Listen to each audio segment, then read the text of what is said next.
and welcome to the Fall Poncho Crochet Along, hosted by B.Hooked Crochet and sponsored by Shape-Just-Wool. This crochet along consists of 4 different options for you to choose from, 2 neck options and 2 finishing options, and there will be 5 video tutorials explaining the process from beginning to end. To participate in this crochet along, you will need to visit www.bhookedcrochet.com/poncho.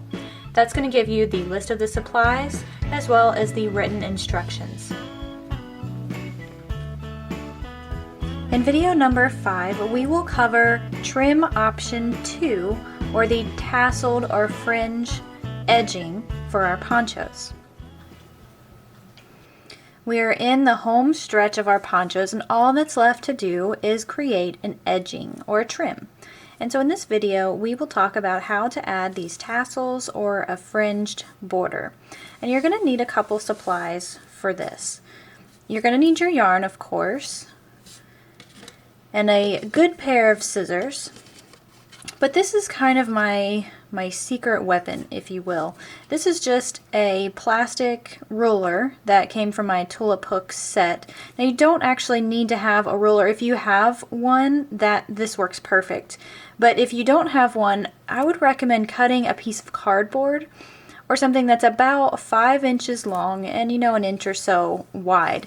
This is how I make my tassels even every single time. Okay, so grab those supplies and we'll get started. So the first thing you want to do is locate one of your points. We're going to add our first tassel to that point. But what we want to do is make sure the work that is on the underside, so the wrong side, is facing up. And that's going to make sure our tassels are facing in the right direction. So locate one of your corners and just kind of flip it up just like that. And then set that aside. Okay, so what we want to do is grab our ruler and then place the edge of the yarn at the bottom of the ruler, and we're going to wrap it 4 times. So that was 1, this is 2, 3, and 4. And so we should have 4 strands up there on our ruler, and then we just need to trim the bottom and hold tight. Make sure you don't let go of those loops, and then slide off the bottom and then simply trim those. And if you don't have one of these rulers or something to create a guide like this, then you'll want to cut 8 strands of yarn that's about 10 inches long.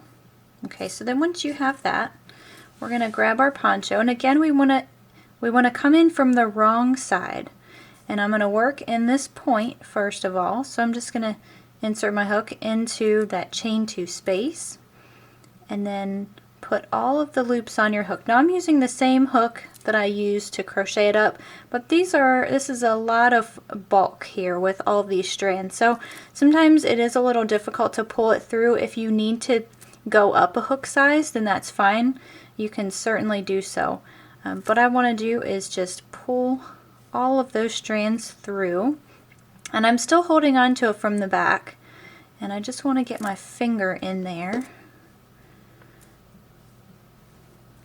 So I've got my 2 fingers through there, and I'm just going to grab that tail and then pull it through, and then just kind of pull on that a little bit. You don't want to tug too hard on it and mess up your stitches, but you want to pull tight enough that it's not going to come back out. Okay, and that's really all there is to it. So we've created our first tassel, and we want to space these every 5th stitch. So that's going to count as 1, and then just flip it over so you can see the V's on the top here. And so we have 1, 2, 3, 4, and 5. So I know I want to put my next tassel in this stitch right here. So just leave my hook there, it's marking my place, and just grab the yarn and make your next tassel. So we'll do this in the same way.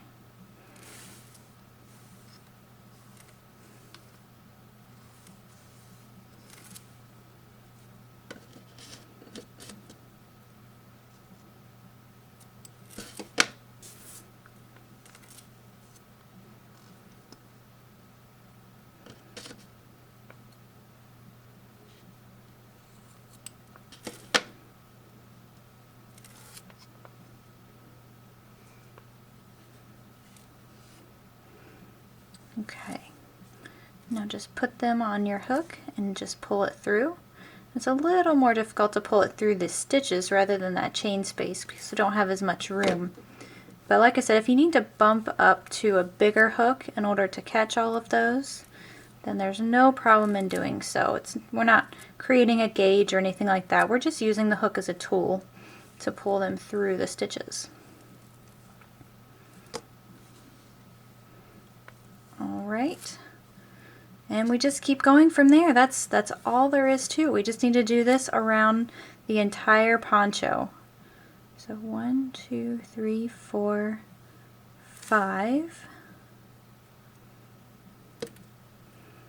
And I've actually already cut one of these. So we'll just use that to demonstrate one more time.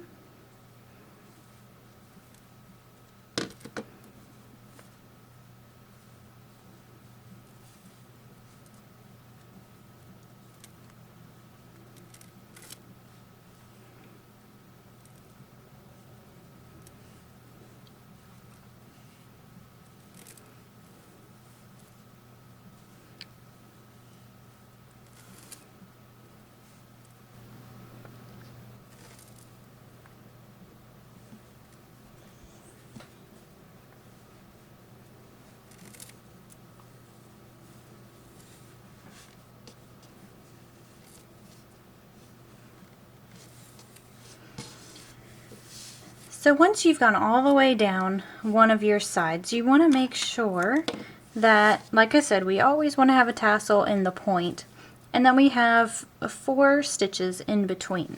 Now if you're off by 1 stitch or even 2 stitches, you know, you're not going to tell too much of a difference. So that's the good part. If you've made a mistake somewhere in your stitch count, or if you've added a tassel in the wrong stitch, you can go back and redo the mistake, but it's really not necessary. At this point, you know, you're at the end. These little subtle errors aren't going to make a difference. So once you have added your tassels to your entire poncho, then you're finished. That's all there is to this poncho. Now, if you were good and woven in all of your ends as you were going, then you don't have to deal with that. Now I, on the other hand, have to go and weave in all of these ends for my poncho to be finished. And once I do that, then I can start wearing it and enjoy it. I hope you've enjoyed this crochet along, and I hope you'll join me in our next crochet along. And that'll be announced at BHookedCrochet.com. So please stay tuned, follow me on my Facebook and my Instagram pages so that you can see what I'm up to and find more projects just like this one in the future. On behalf of BHookedCrochet.com and Shapejasoul, I'm your host Brittany. Thank you for joining me in this fall crochet along. We'll see you next time.